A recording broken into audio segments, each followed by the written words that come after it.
Թուրքերը որ եկան իրան են ջարդելու, երիտասարդներին չեն ջարդելու, որտեղ թուրքերը որ եկան, իրանք ջարդելու են բոլոր նրանց,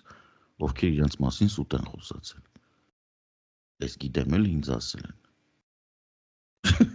Չի մարուցն դա նարեկ։ Ռուսակ էդ եմ ասում, Գյումրվա քաղաքապետ ընտրվել է մարդ, ով փոխանակ ասի, որ ինքը հասարակական տրանսպորտը պետք է Գյումրիի վերականգնի, որ ինքը պետք է վերականգնելու սովորությունը, կոյուղին, որ ինքը, չգիտեմ, կանաչ տարածքներ ստեղծի, որ ինքը դպրոցները, երաժշտական դպրոցներ պետք է վերականգնի, որ ինքը տուրիստական կենտրոնը պետք է սարքի, որ ինքը պետք է ապահովի, ասենք, չգիտեմ, Գյումրիի եւ այլ մարզային քաղաքների, Երևանի եւ այլ մարզային մայրաքաղաքների հետ կապը, ասենք, չգիտեմ, լավ ճանապարհներով կամ ինչ-որ բաներով։ Փոխանակ սրա մասին խոսում է ռուսական բազան ինչ ալնելու։